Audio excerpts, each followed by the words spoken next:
excuse me, I know you want to maintain your sartorial splendor, and since you're on camera, it's your collar is up on the other side. There you go. Thank you. Sartorial splendor. Once President Wilson was walking the colonnade and saw me, this was back in the old days, I was smoking a cigarette and had a camo chamois shirt on. And he said, "Professor Warren, I'm so glad you're upholding the sartorial standards of the college." And I said, "President Wilson, somebody's got to do it." So let's go.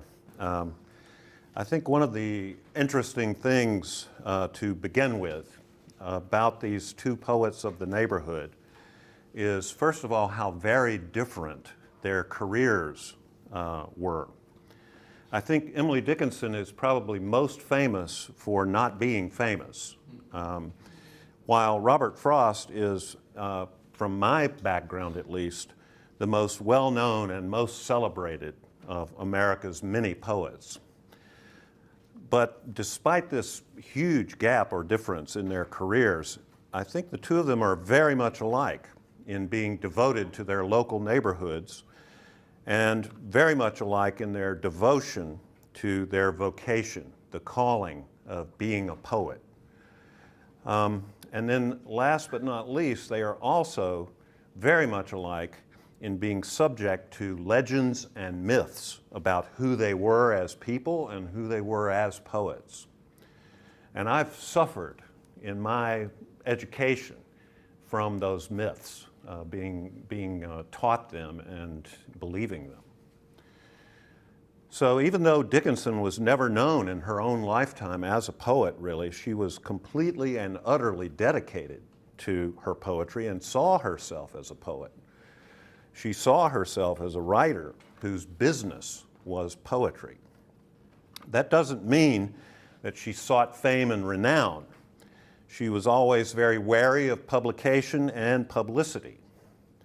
And we can see both the seriousness of her dedication and her real hesitation at making her poetry known to the public in a letter that she wrote to an editor at the Atlantic Monthly, a man named Thomas Wentworth Higginson. Higginson was a very well-known writer in that time, and she wrote him in April 1862. And he was an associate editor at the Atlantic Monthly, which was the literary magazine of the day. He had written this article called Letter to a Young Contributor, and it had been published in the April 1862 issue of the Atlantic. And Dickinson read that article at home. Her father, as she said, "I live in my father's house." And her father took the magazine, had a subscription to the magazine. And she decided that Higginson might be trustworthy as a reader of her poems. And so on 15 April, she sent him a letter and enclosed 4 poems, a card in an envelope with her name on it, and a letter. And the letter reads as follows. Here it goes. "Mr. Higginson, are you too deeply occupied to say if my verse is alive? The mind is so near itself, it cannot see distinctly, and I have none to ask. Should you think it breathed, and had you the leisure to tell me, I should feel quick gratitude. If I make a mistake, that you dare to tell me would give me sincerer honor toward you. I enclosed my name, asking you, if you please, sir, to tell me what is true. That you will not betray me, it is needless to ask, since honor is its own pawn." Now, how would you like to get a letter like that? Of course, T.W. Higginson responded immediately and wrote her back and said about her poetry that she should wait to publish and try to make her poetry more regular and accessible. And some of you may think, yeah. And over time, they were correspondents for decades. And he meant a lot to her. But over time, and in our modern day, many critics have criticized Higginson for preventing Dickinson from becoming a real public poet. But I think Higginson may have had the right idea about her at that time and her poems. Maybe they are poems of the mind so near itself. These are poems that are private and interior. Maybe they are not meant to be read in the Atlantic Monthly. We don't want to see a poem of hers on page 46 of the New Yorker. And I think we could really appreciate Higginson's response because of Dickinson's letter to him and the tone that she takes toward him. She asks him for advice about her poems, but she also portrays herself as alone, none to ask about her work. She asks to remain anonymous. She asks him not to betray her. And she uses that word honor twice in the letter, as if this is some kind of risky communication on the edge of propriety. She is trusting in his honor as a gentleman, and she means to be clear to him that she is a lady, as we might have said at the time. But at the same time, this letter is asking not, how about the rhymes? How do you like my meters? No, she's asking for big advice. Are my poems alive? Do my poems breathe? Are they true? Not, how about those slant rhymes? She has an immense conception of what a poem is supposed to do and be. So overall, this letter suggests to me that in 1862, April of 1862, Emily Dickinson has an incredibly strong sense of vocation, of calling, even if she has, as she says, none to ask about her work. Just 2 months later, in July of 1862, she writes him again. He has written her back, and she responds to him, sends him 6 more poems, and says she is going to try to obey his editorial recommendations gratefully, as if she were some kind of novice or student to this mentor. And then she says, here are 6 more. I hope you will not laugh at me. And then she says, perhaps you smile at me. I could not stop for that. My business is circumference. My business is circumference. Let that sentence, write that one down. That is a statement by Emily Dickinson of her vocation as a poet and what poetry is supposed to accomplish, to reach all the way around the circumference, to enclose the world of emotions and ideas. So let's take these 2 letters to Higginson as 2 different attitudes toward her own writing.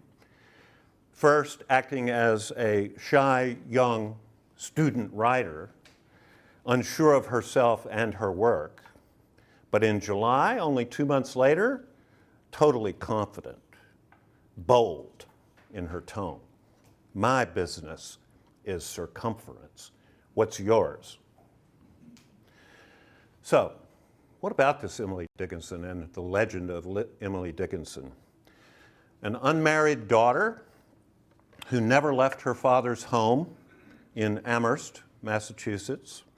Yes, she ventured off for a year of schooling when she was 16, She studied at the Mount Holyoke Female Seminary, eventually to become Mount Holyoke College.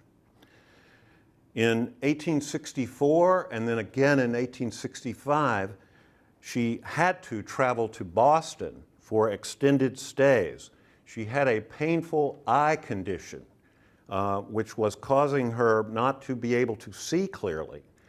They now think it was what we call iritis, an inflammation of the iris. She was under a doctor's care for 8 months in 64 and again for 6 months in 65. She was told, do not write with pen, use pencil only. She stayed with two of her cousins, Frances and Louisa Norcross, who became extremely close to her. Those were her last trips out of Amherst. 1 year as a 16-year-old, and then 2 times to Boston. She returned in 1865, rarely ventured off the grounds of her home at the homestead. She was 35 years old. For those of you who are wondering what your 39-year-old is going to do, think about that. She is famously, legendarily a recluse. But the other part of this is Emily Dickinson maintained a lot of literary friendships and family relationships with a host of people, mainly through a really voluminous correspondence. She wrote letters and letters and letters, many letters a day. The Norcross Cousins, these two younger cousins, Frances and Louisa, were one set of readers. Her sister-in-law, Susan Gilbert Dickinson, who lived right next door, received nearly 300 letters. They call it the communication over the hedge. These two women lived next door to one another and were very, very close. Probably when she said she had no one to ask, that was wrong because she had Susan and had been asking her for advice and criticism and was getting it. Susan Gilbert Dickinson was an incredibly intelligent reader. She would send correspondence dozens of her poems, often with variant spellings and wording and emphasis. So for those of you who are worried about grammar and spelling, well, you should read some of her correspondence. She does the IT apostrophe S, and that's just the way it is.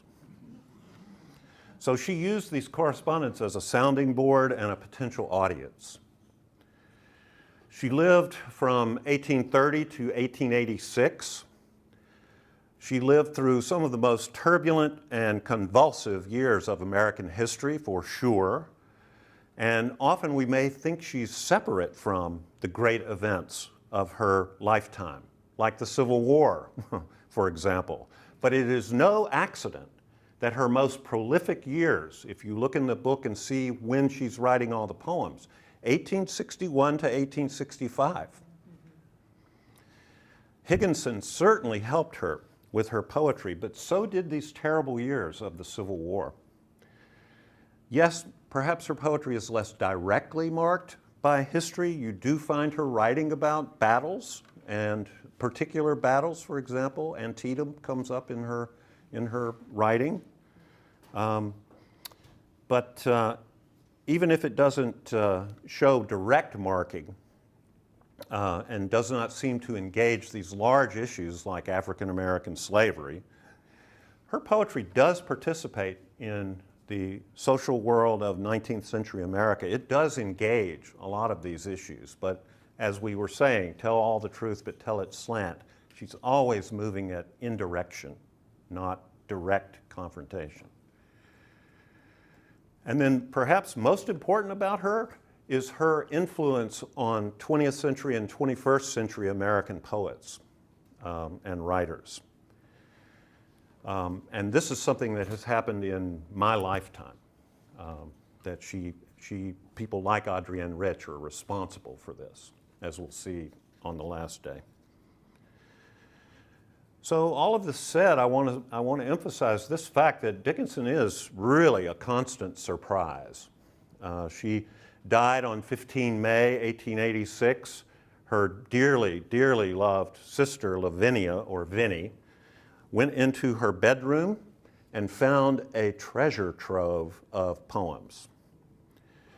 There were 40 sewn packets of poems, piles of worksheets, scraps of paper, pieces of envelopes with lines and images on them. These sewn packets, 40 of them, are now called fascicles. That's in your outline if you need the spelling. It's a printer's term for a partial set of material intended for publication.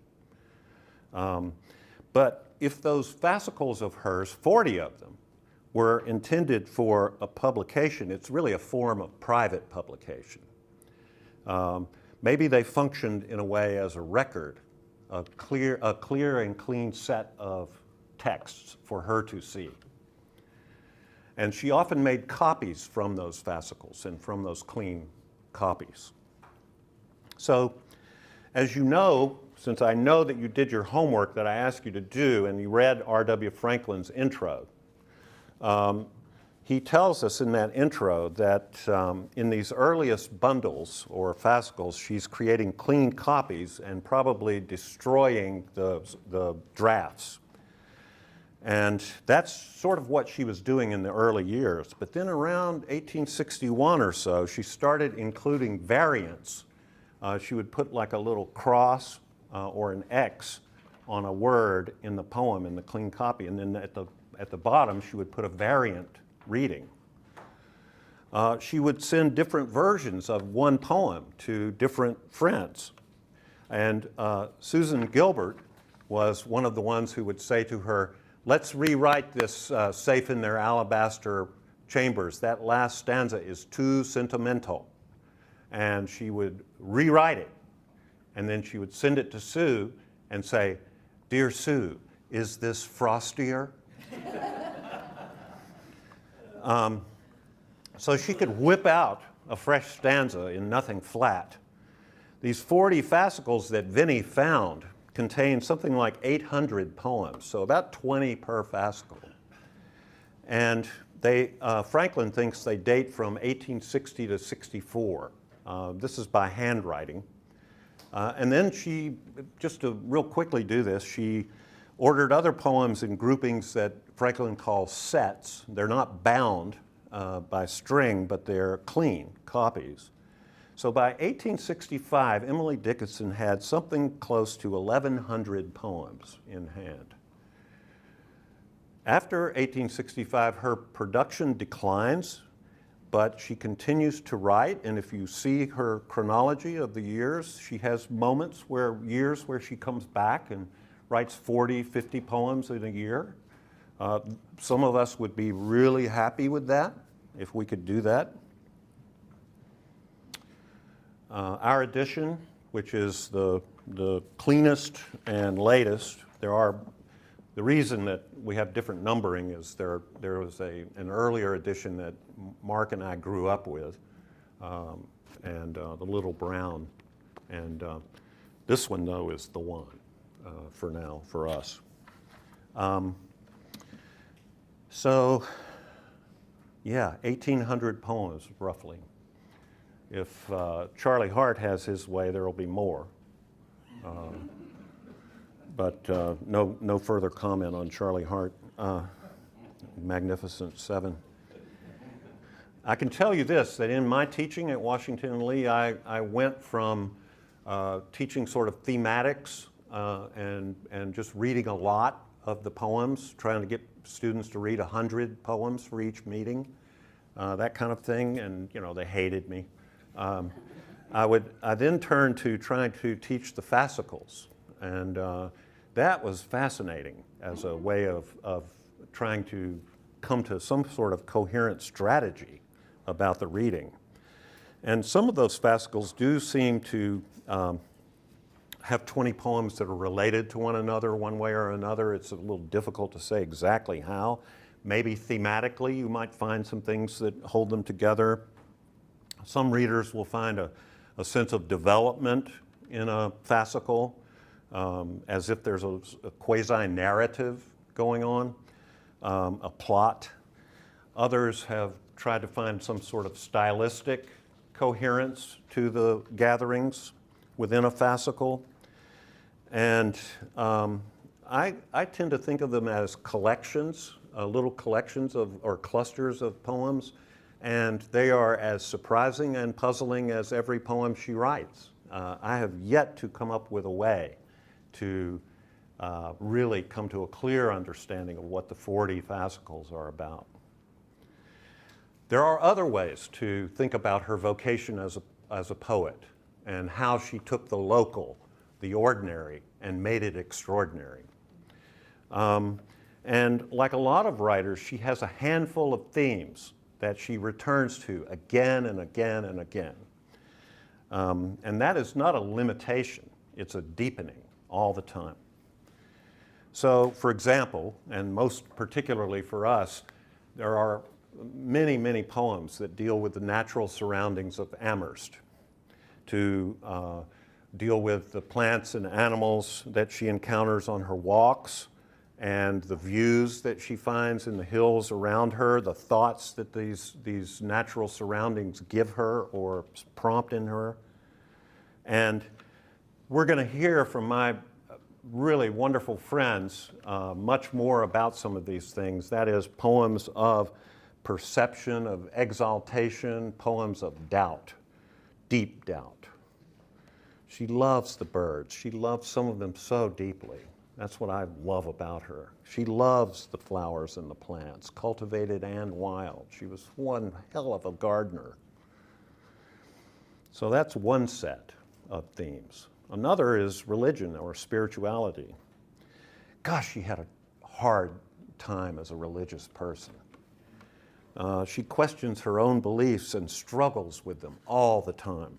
When she was a teenager at Mount Holyoke for that year at age 16, there was the first of many religious revivals in the Connecticut River Valley. And a revival swept the female seminary at Mount Holyoke. And she was one of the few who was not able to accept Jesus Christ as her personal Savior. She could not. It gives me chills to say that. She could not. 16. There were many of these religious revivals. Some people think of it as an awakening. And in the 1840s and 50s, never able to convert. She wrote to a close friend of hers, Abaya Root, in January 1846, and said, "I continually hear Christ saying to me, 'Daughter, give me thine heart.' And she cannot say yes. She says others around her melt, her word, melt. She cannot melt. In her young adulthood, at least one more time, she felt the call to convert, and she said to herself, and I'm quoting her again, 'I am not a Christian. Still, I feel deeply the importance of attending to the subject before it is too late.'" My God. This experience of belief and doubt appears and reappears in her poems. Related themes: time, mortality, the experience of dying without being able to say, "Jesus, thank you for being my personal Savior." Wow. No, not able. And then Rob pre-loaded this one for me. What a poet of love and sexuality. The Nun of Amherst? Huh! She adopts a host of tones and stances in these love poems. Oh yes, let's have her exulting in the white heat of love. Whew! And then she can adopt this heartbreaking tone of distance from a lover, of the inability to be with that lover, ever. Many readers have wondered if she was in love with Susan Gilbert Dickinson, her sister-in-law. Okay? Somebody with that imagination? Yeah, okay. I'm in love with Jim.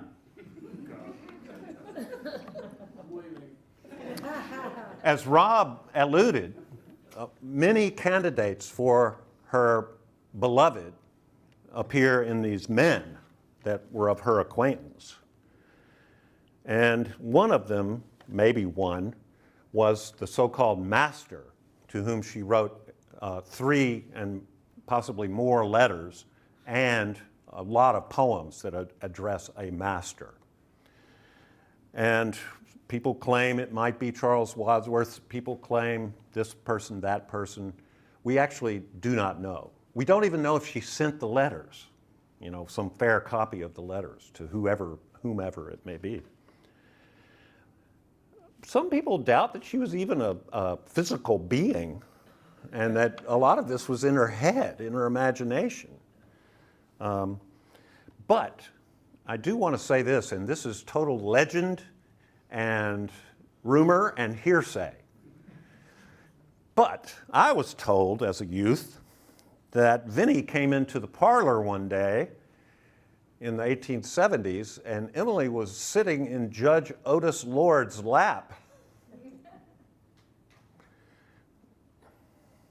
He was a lover of hers late in life, and they have quite a correspondence, a love correspondence. He was a neighbor in the neighborhood, and they didn't get together much. They had an intimate, loving relationship as mature people. I think she writes most persuasively as an adult, mature woman.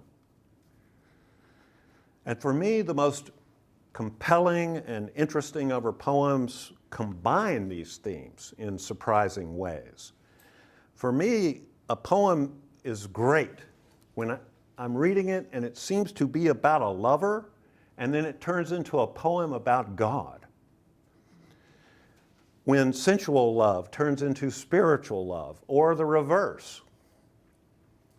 When a poem seems to be about a tree or a flower and it becomes a sorrowful lament for lost love, or lost faith, or lost life.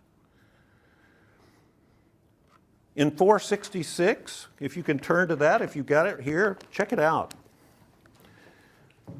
I dwell in possibility, a fairer house than prose. Yeah, her poetry is a poetry of possibility. Possibilities of meaning, of tones, of experiences, of emotions. And these possibilities of poetry run in multiple directions at the same moment. That's why when you're reading her, you'll say, hey, hold it. I got to the next stanza, now I have to go back. Her syntax is moving in 2 directions at once. Yes, that's exactly right. So look at that poem. The spreading wide my narrow hands to gather paradise. Circumference. My business is circumference. It's also the case that a single poem with a single topic provides rich experiences for us as readers. And I want us to go to 446, and I want to read it aloud and talk about it just a bit. 446.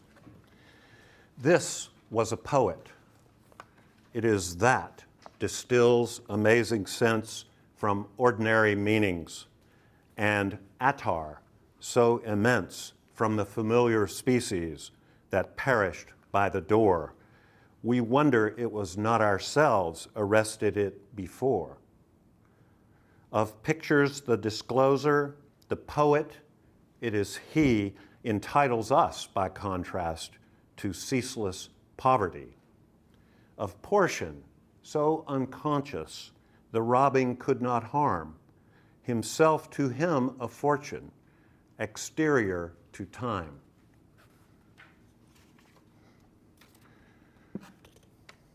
Well, there are many possibilities for understanding this poem, but one thing that we can agree upon immediately is she is describing the power of the poet in the world. And the power of this poet is to distill amazing sense from ordinary meanings, to create an attar so immense from the familiar species that perish by the door. The poet acts as a distiller, and I have the feeling that the Magnificent Seven of 67 may have a thought about distilleries. The familiar species she refers to are likely flowers. I'm sure Laura Gray would go with me on that. They're plants familiar plants that would grow right next to your door when you walk out.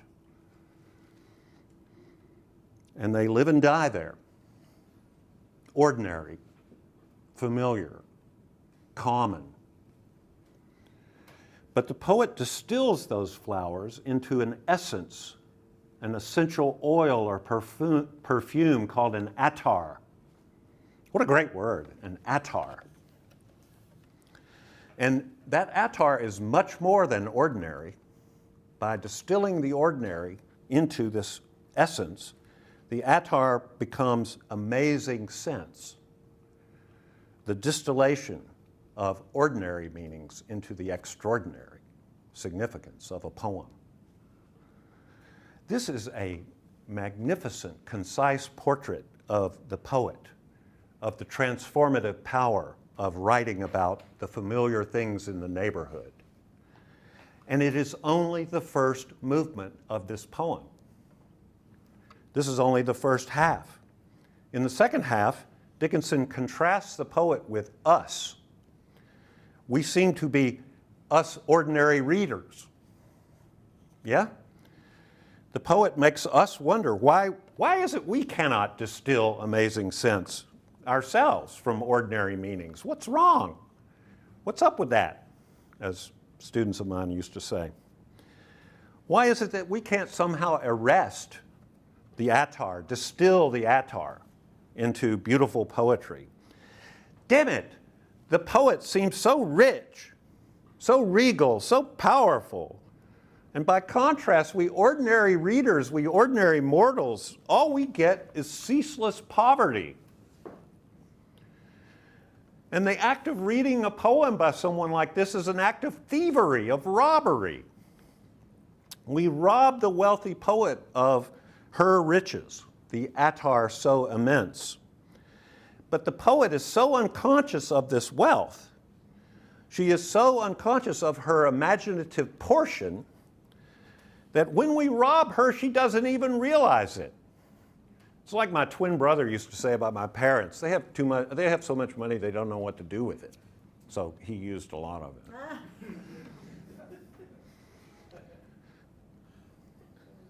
Her imagination remains intact even after our thievery. And she is given a fortune exterior to time. I think also that poem 446 is very clever about gender. In Dickinson's hands, note that the poet is a male figure. The poet, it is he. Who is the speaker in this poem? The speaker is identified with this plural, we and us. We're the readers of the poem. And it could be that we could translate the first line, this was a poet, as something like this. This is a poem. The poem contains the imagination of the poet. It expresses that imagination. It presses the attar out of the familiar species and gets that essential oil, that perfume. Those familiar species all die, and then they live again, constantly turning and changing through their seasons of time and mortality. Those seasons I'm going to talk about in another talk. And by identifying this poet as male, Dickinson adopts a humble, modest role, the same role that I like to adopt as a reader myself, to be honest. I hesitate as a reader to talk about my feelings in a poem. I'm always worshiping the poet. I just can't help myself. That's a confession. She joins us as audience, as readers, but we also know that she wrote this poem. You know, She created that imagery. She created the rhymes and the slant rhymes, the meters and the rhythms, as if a womanly speaker is a nearly invisible figure in this poem. And yet that invisible figure exerts great power. It is that invisible figure who keeps this whole poem in powerful, perpetual motion. That is the business of circumference. Well, at first glance, you turn to Robert Frost and say, surely this career is exactly the opposite of Dickinson. After all, this man was awarded 4 Pulitzer Prizes for poetry in his lifetime. 4! I actually have friends who have won a Pulitzer Prize, one in composition of music and one in poetry. Sharon Olds is a friend. And to win one changes your life. You become a famous person, a celebrity person, and the doors open everywhere. Think about 4. It's incredible, really. He became a kind of unofficial poet laureate of the country after World War II, before we even had poet laureates. And then legendarily, famously, he recited by memory the gift outright at JFK's inauguration in '61. And all of us, when my generation, and for those of you in my generation largely, I'm not sure about the youngins, but for those of us who are a little longer in the tooth, we read Frost early on, grade school, middle school, high school, all the way through public school. We read Frost time and time again. Poems like The Road Not Taken or Stopping by Woods on a snowy evening. We can even just say Stopping by Woods and we all know what we're talking about. They have been memorized so often that many of our generations can recite them by heart. Even those of us who can't really remember our daughter-in-law's name. But Frost did not start out as America's poet. And that role really came to him late in life after all the Pulitzer Prizes. Like Dickinson, he came to poetry very early in life, and he dedicated himself to the vocation of being a poet, absolutely. But he was not a success in his youth or early adulthood. He was 40 years old, married, with several children, struggling to make a living raising poultry on a farm in New Hampshire, and teaching school on the side to make ends meet, like a lot of farmers have to do. And he had not published a single book of poems at age 40. Magazines in America constantly rejecting his work over and over and over again. 40 years old, barely making a living, dedicated to his writing, writing and writing and writing. So in 1912, he decided to sell the farm and move to England. New England, goodbye. Old England, here I come. And he picks up and takes his whole family over to England. And it turned out this move was an incredibly smart one. He got to England and met British poets like Edward Thomas and Robert Graves and became very close friends with them. And I think most importantly, he became friends with the expatriate American poet Ezra Pound. And Pound was an accomplished writer himself, but he was also a movement maker and an impresario of others. And he took Frost on and said, we're going to make you into a published poet.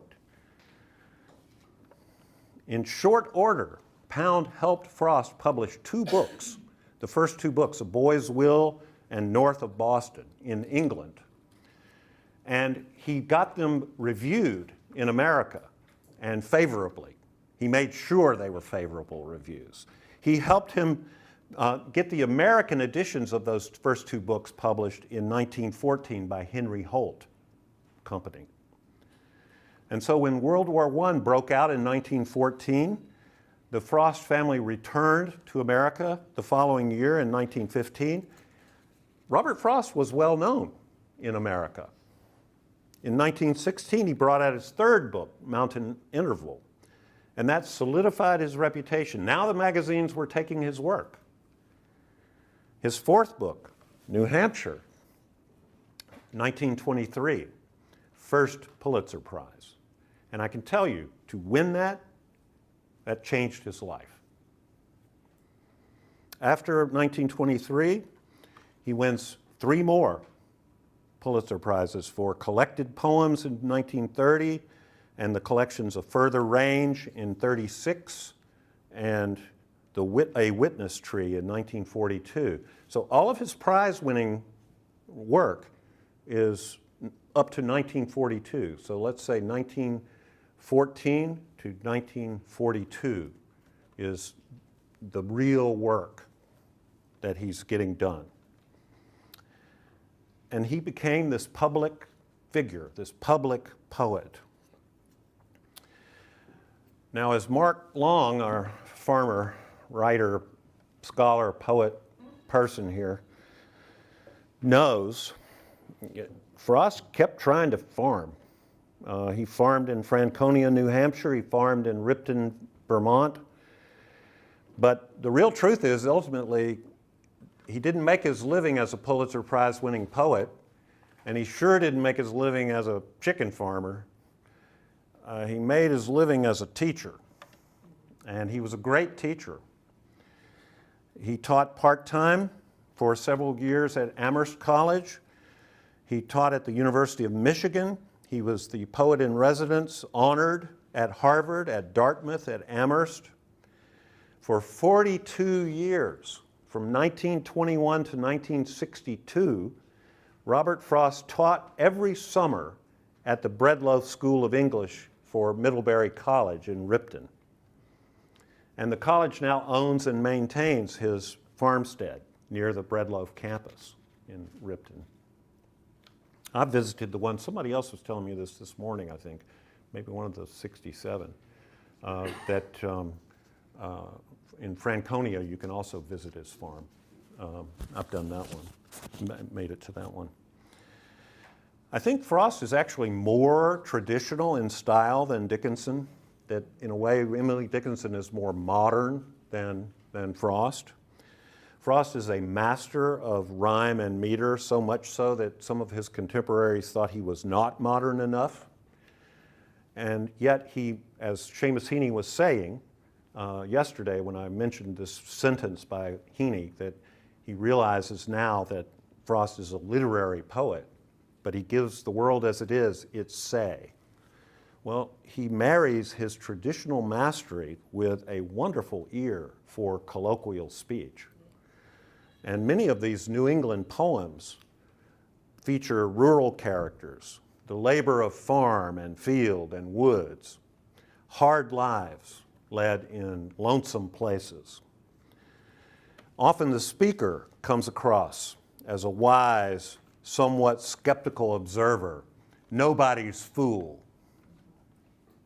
And for many readers in my generation, we thought of Frost as this kindly old man, 86 years old, almost as old as the president. Get it? I'm joking. 86 years old, standing in the cold sunlight in Washington, D.C. at Kennedy's inauguration.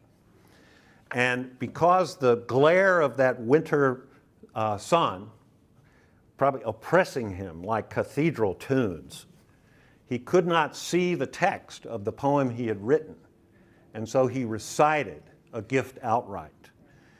It's a mythic moment of this old man, this kindly old rustic, thrust upon the national stage.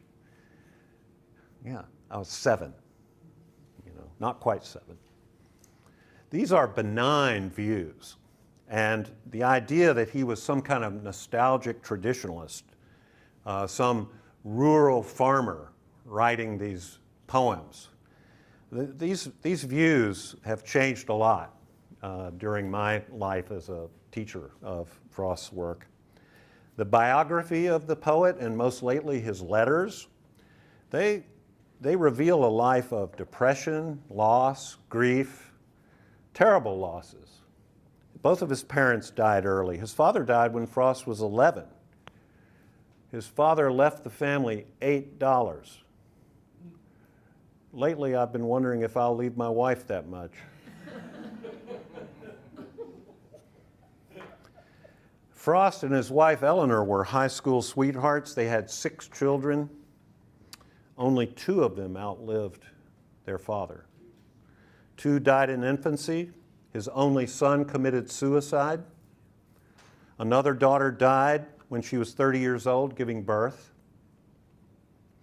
Eleanor suffered from depression, constant. Eleanor died of heart failure after she had fought breast cancer for over a year. She was 65. Frost would live another 25 years as a widower. Kindly old man. Critics and readers have come to see Frost's poems as dark, much more modern than they first seem. Those rural characters, for example, they're not all fun and games, you know. It ain't Green Acres, for those of you who know what I'm saying. Some of you, Susie, you have no idea what I was just saying. They seem to have a lot more in common with Flannery O'Connor's Good Country People than they do with Norman Rockwell's Americana. Yeah, Frost is given to humor, grim, black humor. The wry laugh at a world without inherent meaning. Maybe his New England is most like the rural Ontario that we discover in Alice Munro's short stories, if you've ever read Alice Munro. Grew up in rural Ontario, Nobel Prize winner herself. Beautiful stories, yes. And then what? Readers have discovered that they have been mistaken in this Robert Frost. I'm alluding to Herman Melville in that sentence. Herman Melville said the same thing about Nathaniel Hawthorne. For many of his readers, Hawthorne was a pleasant writer with a pleasant style. A writer who, Melville wrote, means no meanings. But, said Melville, in one word, this world is mistaken in this Nathaniel Hawthorne. He himself must have often smiled at its absurd misconceptions of him. He is immeasurably deeper than the plummet of the mere critic. It is not the brain that can test such a man, it is only the heart. You cannot come to know greatness by inspecting it. There is no glimpse to be caught of it, except by intuition.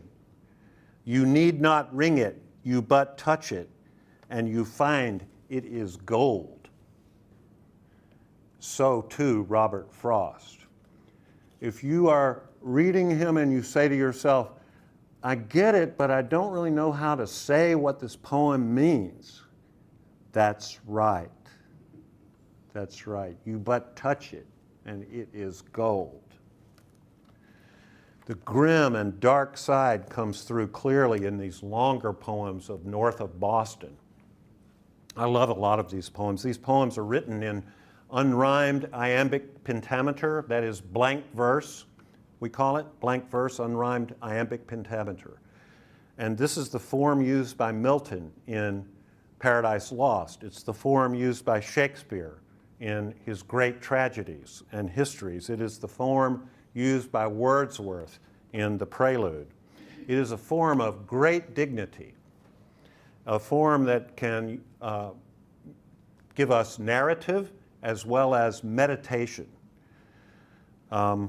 It's a form that is very flexible. It can approach the rhythms of speech and yet stay within the formal constraints of a dignified iambic pentameter metrics. And he uses blank verse in poems like The Death of the Hired Man and Home Burial.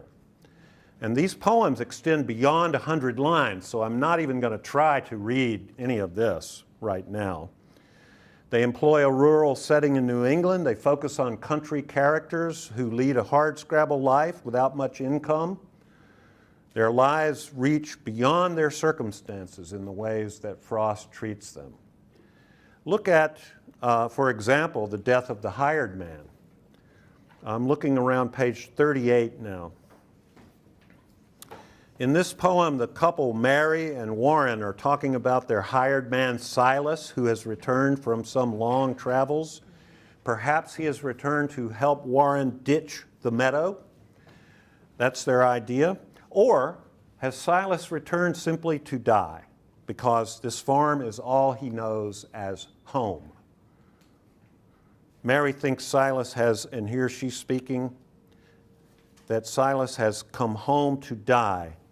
You needn't be afraid he'll leave you this time. And Warren responds by mocking her gently and repeating the word home.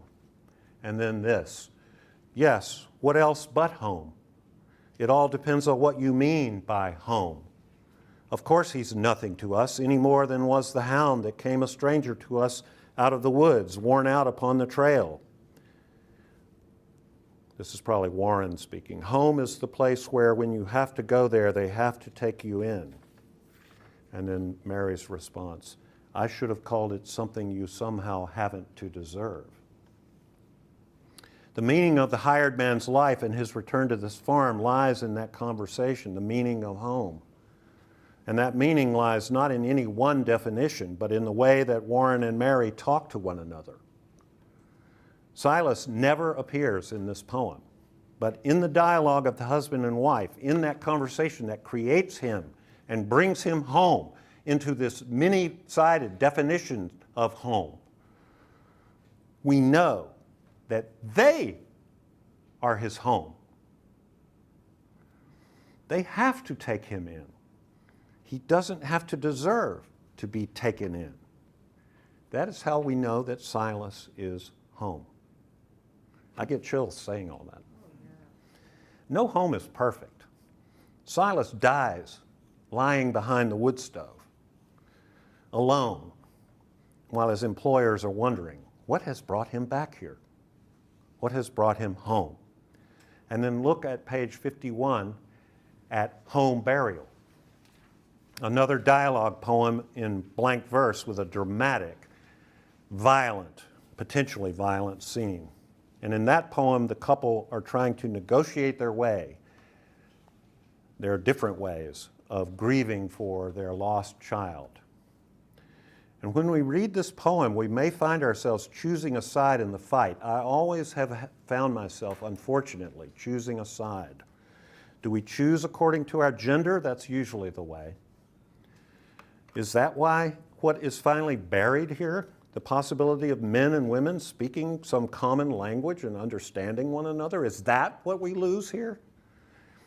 Is the impossibility of understanding one's partner fully and sympathetically buried here? The loss leaves no love behind. For me, home burial makes me shudder. A terrible shudder. And I want to say it this way, y'all. A shudder of self-recognition. I have been there. Many of us have been there. Frost's poems feature labor. And in a lot of cases, it's the labor of understanding one another, the labor of loving one another, the labor of living with one another, of being in the neighborhood. A lot of the time, when he's meditating on labor, he's also meditating on the work of poetry itself. So that for me, a poem like After Apple Picking, I don't really have time, I'm almost out of time, but, 15 minutes. Really? You're going to give me that much time? In this case? Yes. So you're going to let me read After Apple Picking? I love it. Okay. That's on page 68, 69. It seems to reach beyond this apparent subject. Let me just read it aloud and then I'll start. My long two-pointed ladder's sticking through a tree toward heaven still. And there's a barrel that I didn't fill beside it. and there may be 2 or 3 apples I didn't pick upon some bough. But I am done with apple picking now.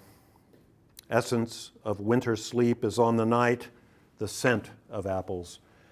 I am drowsing off. I cannot rub the strangeness from my sight I got from looking through a pane of glass I skimmed this morning from the drinking trough and held against the world of hoary grass. It melted, and I let it fall and break. But I was well upon my way to sleep before it fell, and I could tell what form my dreaming was about to take. Magnified apples appear and disappear, stem end and blossom end, and every fleck of russet showing clear. My instep arch not only keeps the ache, it keeps the pressure of a ladder round. I feel the ladder sway as the boughs bend. And I keep hearing from the cellar bin the rumbling sound of load on load of apples coming in. For I have had too much of apple picking. I am overtired of the great harvest I myself desired. There were 10,000 fruit to touch, cherish in hand, lift down and not let fall. For all that struck the earth, no matter if not bruised or spiked with stubble, went surely to the cider apple heap, as of no worth. One can see what will trouble this sleep of mine, whatever sleep it is. Were he not gone, the woodchuck could say whether it's like his long sleep, as I describe its coming on, or just some human sleep. The speaker is done with apple picking now, and in this aftermath of this great labor, he's drowsing off to sleep. He's in a dreamy mood. He's in a dreamy place. Even his memories of the morning are dreamlike and strange. He's overwhelmed by all this work and all the harvest. He's overtired of the great harvest I myself desired. He thinks of the care he took not to let the apples fall and be bruised, to wind up in the cider apple heap and be seen as of no worth. And in these final lines, these last thoughts of the dreamy speaker, let's hear them one more time real quickly. One can see what will trouble this sleep of mine, whatever sleep it is. Were he not gone, the woodchuck could say whether it's like his long sleep, as I describe its coming on, or just some human sleep. Why is this speaker so troubled after such a great harvest? What is troubling this speaker and the sleep that he knows is coming to him? Doesn't he feel a sense of reward? The poem seems to mix the labor of apple picking with the idea of writing poems. After so much labor, for nearly 40 years, Frost has finally had a great harvest in his first 2 books of poems. And he had certainly tried to cherish the fruits of his labor, not to let them come to be seen as of no worth. But even if we see this as a possible meaning of an imagery in the poem, the speaker is not celebrating poetry as the value in the world, the value of beauty, the power of beauty in this world. There is labor, and there is the experience of being overtired from the labor. The great harvest does not lead to celebration. It leads simply to sleep. What is that sleep? The speaker is not sure. The sleep will be troubled, probably troubled by the doubts one has as to the value of this great labor and the great harvest. What do the apples matter? What do poems matter? After all, there will be a sleep, whatever sleep it is. Is it the long sleep of hibernation of a woodchuck? Or is it some other sleep, just some human sleep, too brief to give us rest and restoration, too brief to allow celebration, too brief to promise anything like resurrection. The sleep and the dream make life seem unreal, fleeting, gone before we can awake to the fact it is gone. Thank you.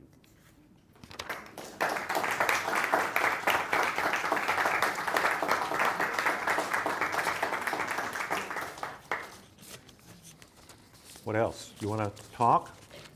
Q&A? That is discussion?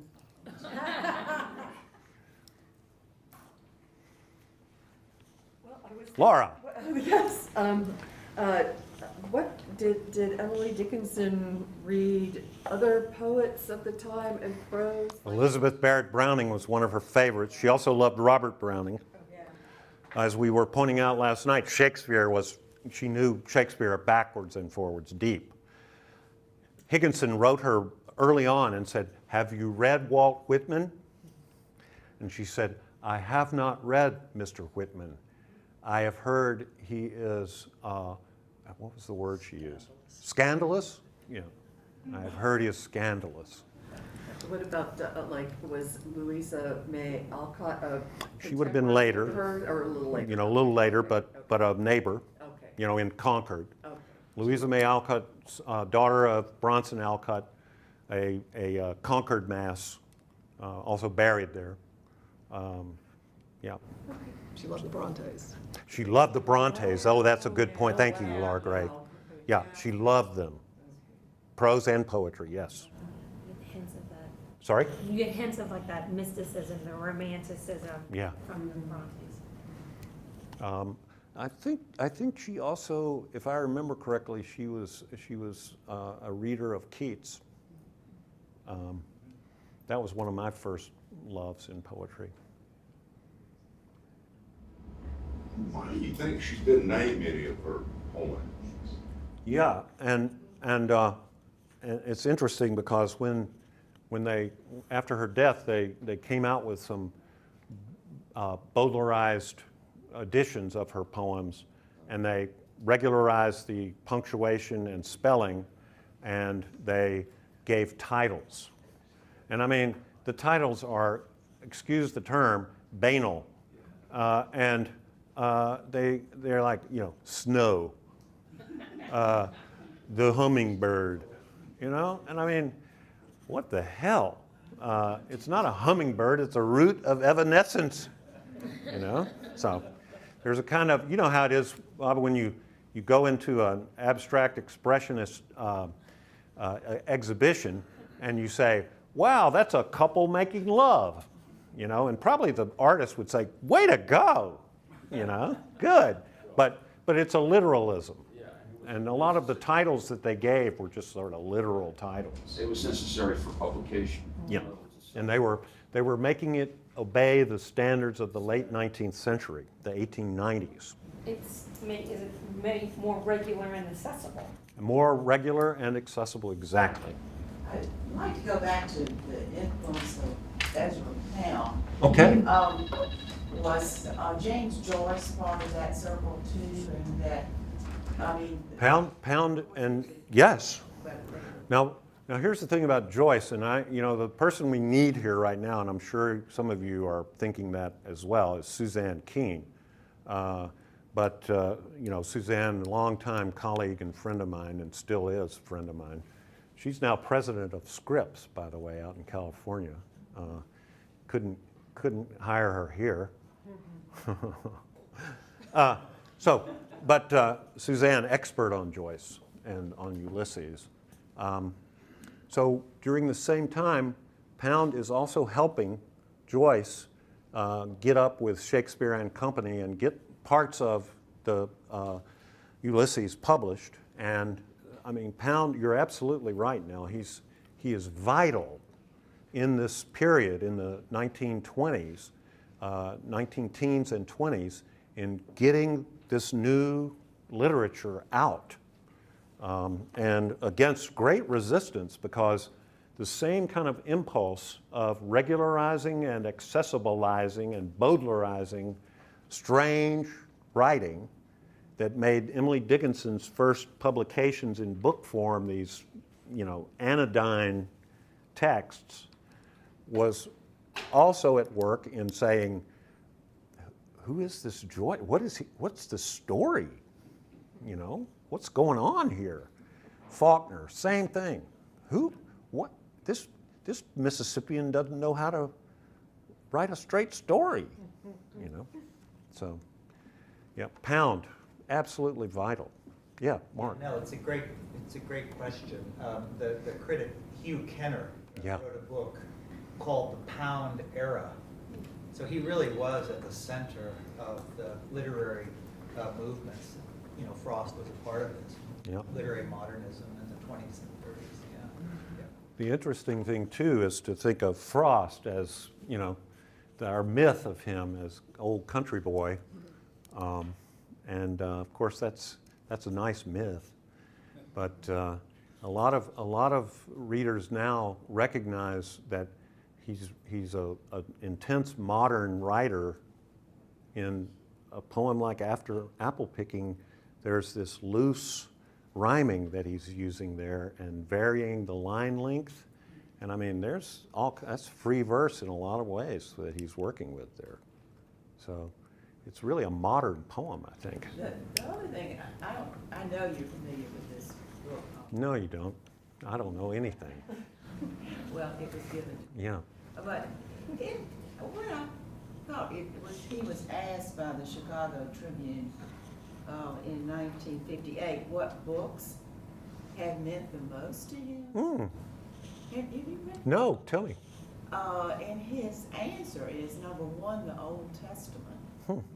Number 2, the Odyssey by Homer. 3, the poems of Catullus. 4, the Decline and Fall of the Roman Empire by Edward Gibbon. And 5, the Incidents of Travel in Yucatan by John L. Stevens. That's in this book. I thought that was... That's fascinating. Quick reads. Yeah. What do you make of that? Well, I see especially the death of the Higher Land, more of a parable, more of a New Testament story, but it comes from, and then especially in Death of the Higher Land, it just seemed slightly modern day, Prodigal son, maybe, or? and the fact that he goes home and his brother or his father is a banker. Yeah. You can't go there. He can't go there. That's just, It's a good detail. Thank you for that. we all see different things in this book. That's so much depth. Yeah, and I can't help but be a little skeptical of Frost. Not that I don't believe him about the Old Testament and the Odyssey, but he's a good liar. I can see the Odyssey. Yeah, I think that he gave the standard answer, I read the Old Testament, and then he throws this curve. Yeah. What's the last one? That's good. That's good. All right, well, thank you, Jim. This is a great opening.